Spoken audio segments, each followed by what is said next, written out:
सुल्तानपुर आज दिनांक 13/3/2025 को मोस्ट कल्याण संस्थान के तत्वाधान में सुरजीपुर रतापुर ब्लॉक धनपतगंज में पूनम बौद्ध के नेतृत्व में राजकुमारी होलिका शहादत दिवस कार्यक्रम का आयोजन किया गया। कार्यक्रम में मुख्य अतिथि पूर्व कैबिनेट मंत्री दद्दू प्रसाद ने कहा कि बाबा साहब द्वारा लिखित संविधान के अनुच्छेद 13 में कहा गया है कि ऐसी प्रथा रूढ़ी संविधान लागू होते ही शून्य हो जाएगी जो जाति, धर्म, लिंग के आधार पर विभेदकारी हो और हमारा 5वां मूल कर्तव्य है कि हम ऐसी प्रथाओं का त्याग करें जो नारी सम्मान के विरुद्ध हो। उक्त संवैधानिक उपबंधों के अनुक्रम में शासन प्रशासन से मांग करता हूं कि तत्काल प्रभाव से होलिका दहन की प्रथा बंद की जानी चाहिए।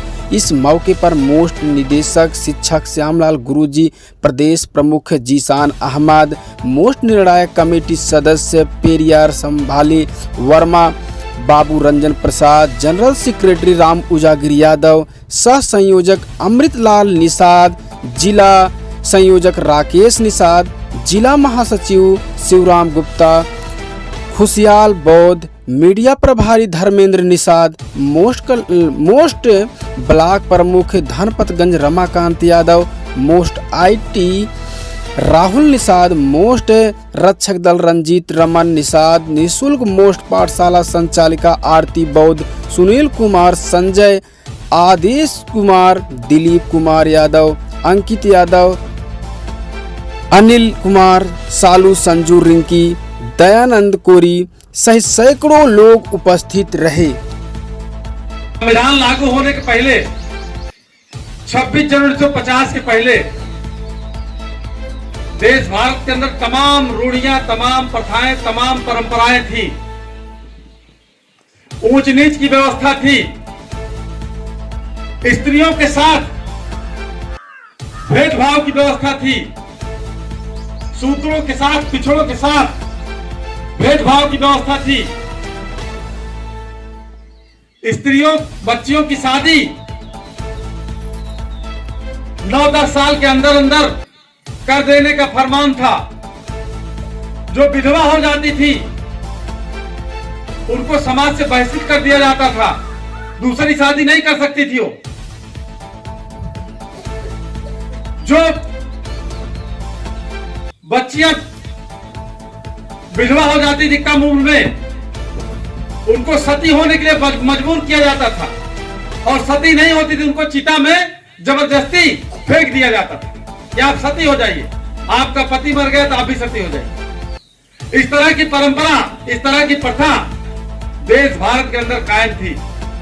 लेकिन बाबा साहब ने संविधान लिखा और 26 जनवरी 1950 को जब देश भारत में संविधान लागू हुआ तो संविधान के अनुच्छेद 13 में बाबा साहब ने इस बात का उपबंध किया है, इस बात की व्यवस्था किया है कि ऐसी कोई प्रथा, ऐसी कोई रूढ़ी, ऐसी कोई परंपरा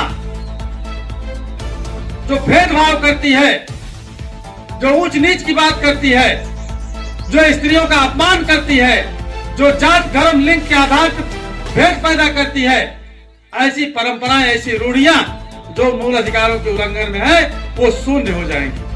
ये आदेश दिया बाबा साहब ने। ऐसी कितनी भी जो भी परंपराएं शून्य हो जाएंगी।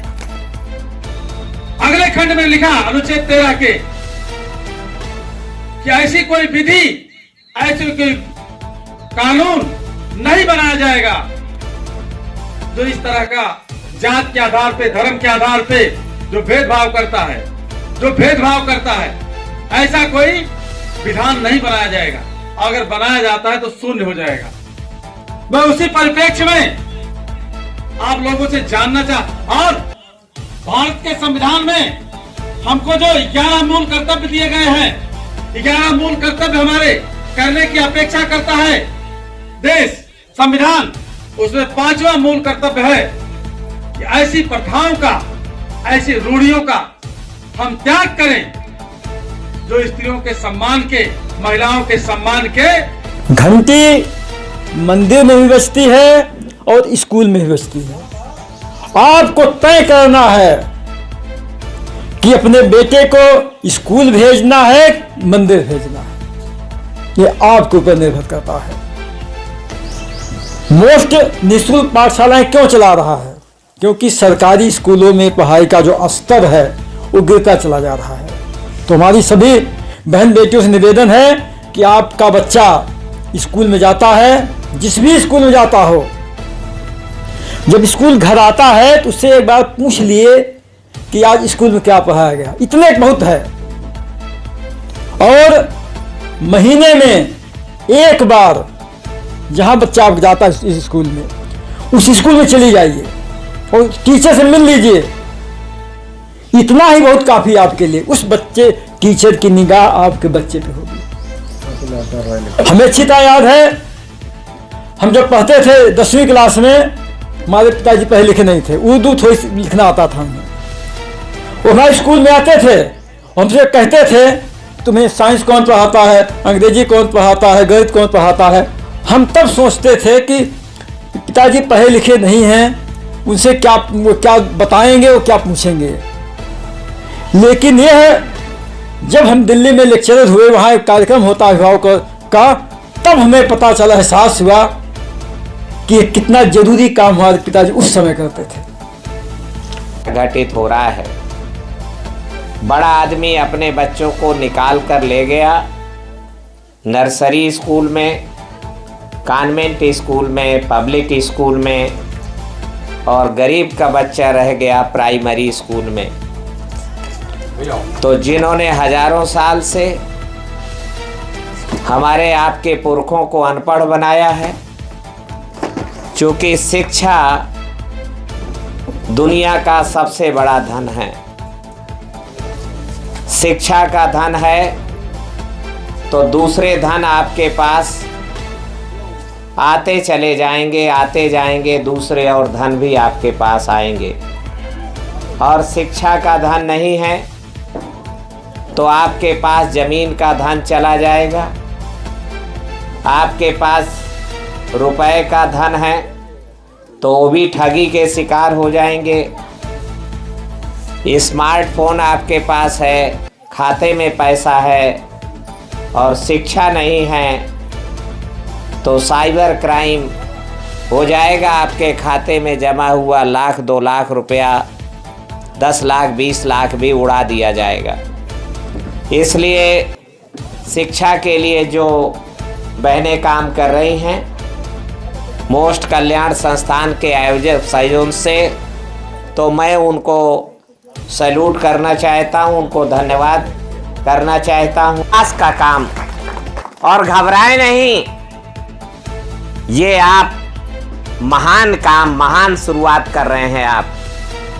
हमें बाबा साहेब अम्बेडकर ने हमारी खुशी के लिए एक त्योहार बनाया है।